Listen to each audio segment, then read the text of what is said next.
Caro irmão, cara irmã, 10º dia da trezena de Santo Antônio. Estamos aqui reunidos em nome do Pai, e do Filho, e do Espírito Santo. Amém. Façamos as orações iniciais. Eu vos saúdo, grande Santo Antônio, Pai e protetor. Eis-me humildemente prostrado a vossos pés, para pedir-vos, intercedais por mim diante de nosso Senhor Jesus Cristo, para que Ele se digne conceder-me, por vosso intermédio, a graça que hoje tanto desejo. Se for da vontade de Deus, a qual me submeto inteiramente. Peço-vos, pois, amável Santo Antônio, pela firme confiança que tenho em Deus, a quem servistes fielmente, e pela confiança que deposito em Maria, a quem tanto honrastes, imploro-vos, pelo amor desse doce menino Jesus, que carregastes em vossos braços, suplico-vos por todos os favores que ele vos concedeu neste mundo e pelos milagres sem número que ele continuou operando diariamente pela vossa intercessão. Peço-vos, enfim, pela grande confiança que tenho em vossa proteção, assim seja. Meus amigos, neste 10º dia de nossa trezena de Santo Antônio, vamos falar um pouquinho sobre uma das características de Santo Antônio, que é a prática da mortificação, hoje tão em desuso entre os cristãos. A mortificação consiste em superar pela razão a vontade, pela reta razão a vontade. A abstinência é uma virtude que consiste, às vezes, numa privação voluntária de coisas agradáveis e permitidas, que nós aplicamos a nós mesmos, com a intenção de nos tornarmos mais perfeitos. Para ser virtude, é necessário que a abstinência não seja praticada contra a lei de Deus. Por isso, não é justa quando contradiz as leis da natureza, ou quando não é dirigida pela prudência, porque desta forma abate as forças e abrevia os dias da existência.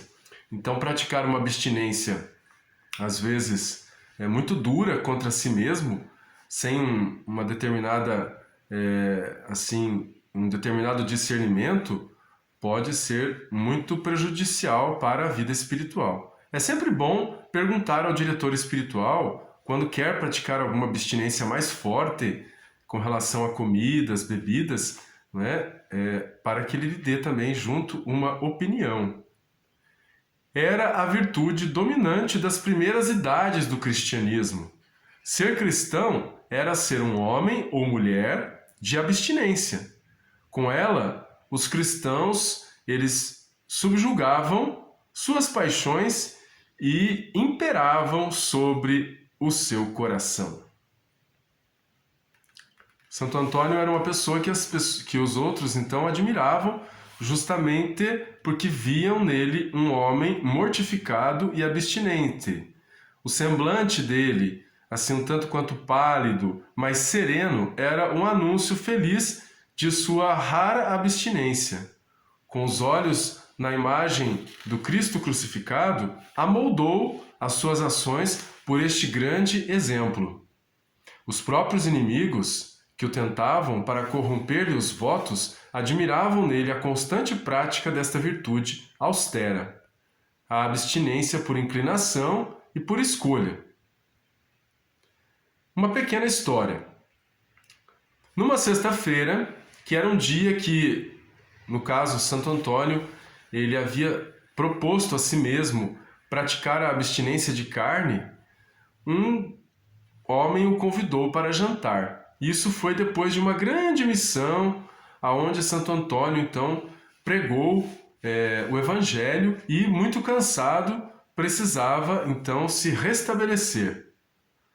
Então, um homem herege o convidou para jantar em sua casa a fim de provar-lhe o seu espírito. O santo, talvez obrigado pela necessidade, aceitou. O mau homem, querendo arguir o santo de hipocrisia, apresentou-lhe um prato de carne vermelha.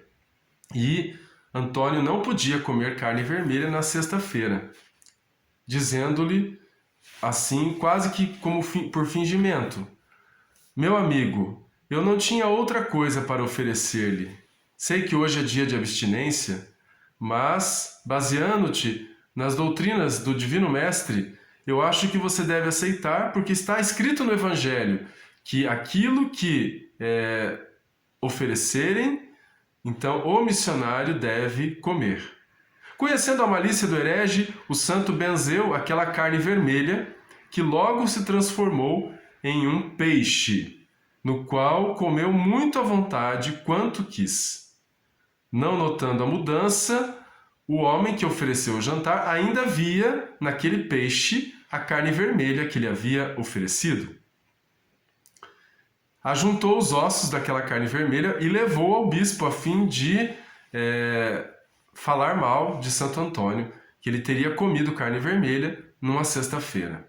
Mas, para sua maior surpresa, quando levou os ossos daquela carne, que era uma carne vermelha, daquela carne de caça, então, na hora que foi apresentar para o bispo os ossos, como prova de que Antônio tinha comido carne vermelha, os ossos se transformaram em espinhas de peixe. Arrependido, procurou depois Santo Antônio, confessou-lhe o seu pecado e, convencido da santidade de suas ações, decidiu entrar e participar mais firmemente da igreja. Oração. Saiba quem busca milagres que os enfermos sara Antônio, afugenta o erro, a morte, calamidade e demônio. Prisões e mares excedem, saúde e coisas perdidas, são aos jovens e aos idosos por ele restituídas. Necessidades, perigos, faz cessar entre os humanos, diga-o quem o experimentou e também os paduanos. Prisões e mares lhe cedem, saúde e coisas perdidas, são aos jovens e aos idosos por ele restituídas. Glória ao Pai, ao Filho e ao Espírito Santo, como era no princípio, agora e sempre. Rogai por nós, ó bem-aventurado Antônio, para que sejamos dignos das promessas de Cristo. E que a bênção de Deus caia sobre todos vós, irmãos e irmãs, que participam desta trezena. Em nome do Pai, e do Filho, e do Espírito Santo. Amém.